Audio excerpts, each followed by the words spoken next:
Bismillah ar-Rahman ar-Rahim, chers étudiants, assalamu alaikum wa rahmatullah. Cette vidéo fait partie d'une série de vidéos sur le management de projet. Lors de la première vidéo, nous avons vu les étapes pour mettre en place un projet. Et lors de la deuxième vidéo, nous avons discuté la méthode analyse fonctionnelle. Et l'objectif de cette vidéo était comment mettre en place un cahier de charge fonctionnel. Pour cette troisième vidéo, notre objectif est de discuter la partie ordonnancement. Et on va développer la méthode Gantt. Cette vidéo sera composée de trois parties. La première est une introduction à la méthode Gantt. Je vais expliquer la méthode Gantt par un exemple. Et la troisième partie, on va traiter les résultats. C'est-à-dire, on va définir le chemin critique, les tâches critiques et les marges pour chaque tâche critique ou non critique. Et à la fin, je vous donnerai un exemple à faire pour voir si vous avez bien compris la démarche ou pas. Henri Laurence Gantt est un ingénieur en mécanique et consultant en management. Il est connu, il est célèbre pour avoir mis au point la démarche Gantt qui permet de visualiser dans le temps les différentes tâches d'un projet. L'objectif de cette démarche est de définir la durée d'un projet, de définir les différentes tâches critiques, les tâches non critiques et surtout les marges qu'on peut avoir par rapport à toutes les tâches, critiques et non critiques. Pour vous expliquer comment on met en place cette démarche, je vous propose l'exemple suivant. Donc nous avons un tableau avec des tâches, c'est la colonne A, B, C jusqu'à L. Nous avons les durées pour chaque tâche, donc la durée de la tâche A est 5 jours, la tâche B est 4 jours, C 2 jours, etc. Et nous avons la colonne préalable, c'est-à-dire les prédécesseurs.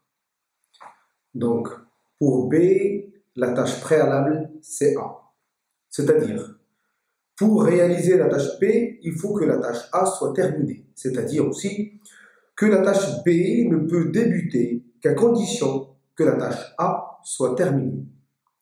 Si on prend l'exemple de la tâche J, donc la durée de la tâche J est de 4 jours, et la tâche J ne peut commencer qu'à condition que la tâche I et la tâche G, I et G, les deux, doivent être terminés.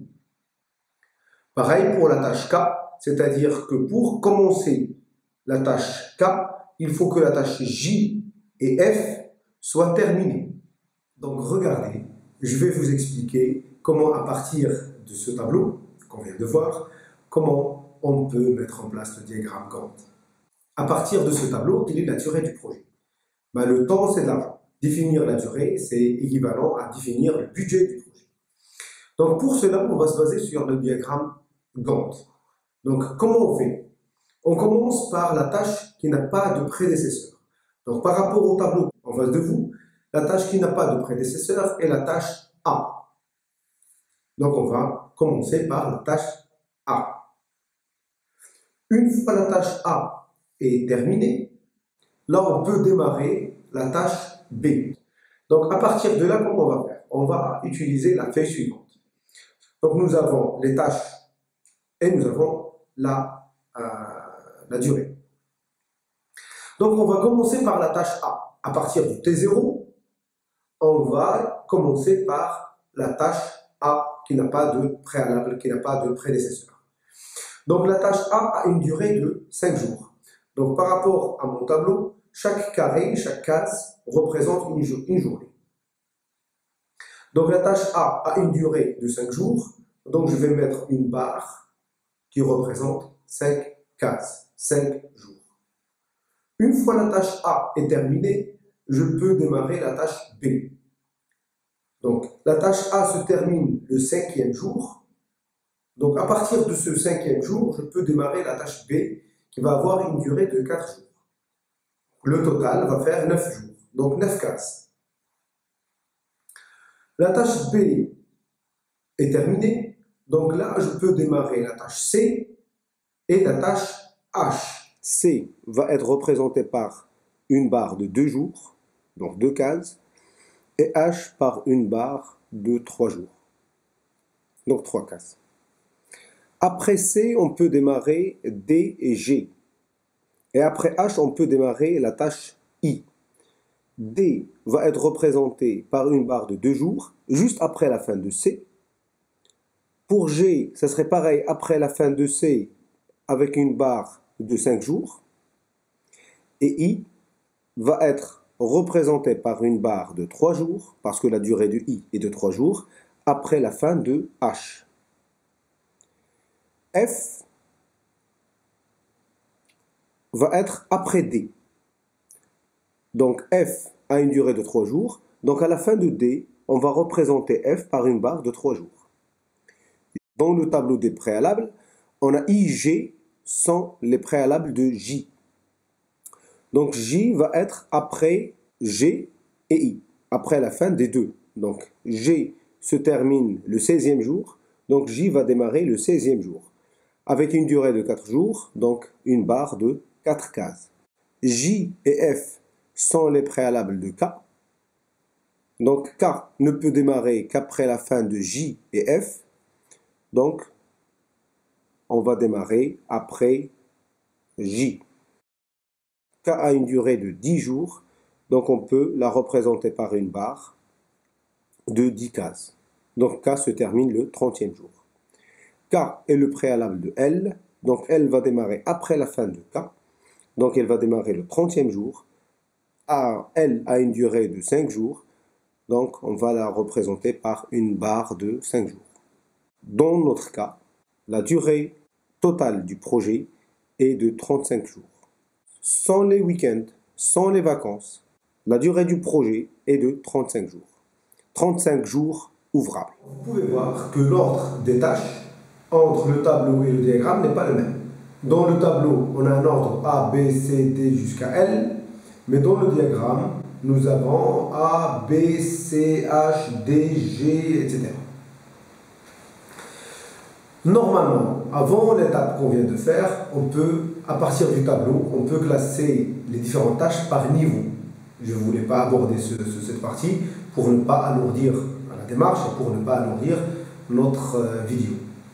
Mais vous pouvez aller chercher comment mettre en place les niveaux. Donc à partir de là, c'est-à-dire à partir du diagramme, qu'est-ce qu'on peut conclure comme résultat? Donc nous avons déjà la durée du projet. Pour notre cas, c'est un projet d'une durée de 35 jours. La deuxième chose, quelles sont les tâches critiques? Donc la troisième partie, on va voir comment, à partir du diagramme qu'on vient de voir, comment on peut définir les tâches critiques et les marges pour chacune des tâches.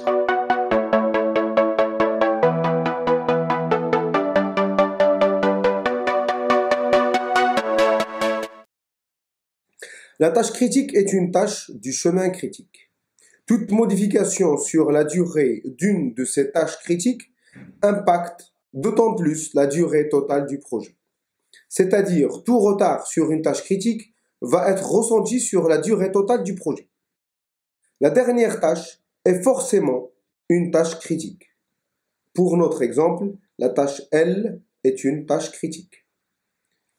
La question, c'est comment définir les autres tâches critiques. Si on regarde le tableau, la tâche K est le préalable de la tâche L, c'est-à-dire un retard sur la tâche K va influencer sur la durée du projet, c'est-à-dire que la tâche K est aussi une tâche critique. Les préalables de K sont J et F. On voit bien que K commence directement après J et non pas après F. Donc la tâche J est une tâche critique. Et ainsi de suite, on peut définir les tâches critiques de tout le projet représenté en rouge dans notre schéma. Ces tâches critiques représentent le chemin critique. L'étape suivante sera la définition des marges. Les marges, c'est un indicateur de la souplesse du projet, la souplesse de la planification qu'on peut avoir.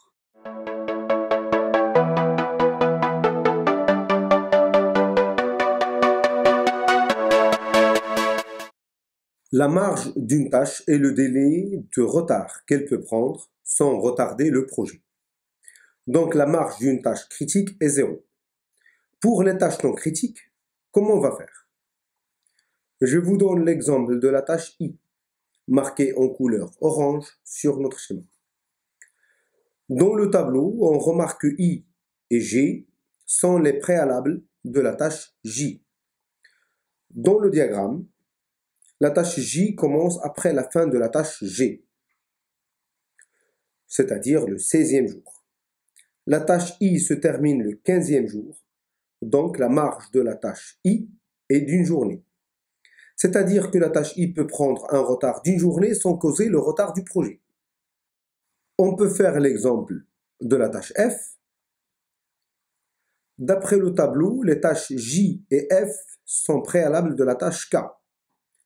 La tâche K démarre le 20e jour, après la fin de la tâche J. La tâche F se termine le 16e jour, et je n'aurai besoin de la tâche F que le 20e jour. C'est-à-dire qu'on peut la retarder de 4 jours. C'est-à-dire la marge de la tâche F est de 4 jours. Et voilà comment on peut définir les marges des tâches non critiques. J'espère que cette vidéo vous a permis de mieux comprendre la démarche Gantt. Donc de comprendre comment mettre en place le diagramme Gantt, comment définir les tâches critiques, comment définir le chemin critique et surtout comment définir les marges par rapport aux tâches non critiques. Pour voir si vous avez bien compris la démarche ou pas, je vous laisse faire cet exercice qui s'affiche en face de vous. Essayez de faire l'exercice avant de voir la correction qui s'affichera à la fin de la vidéo. Chers étudiants, salam alaikum wa rahmatullah.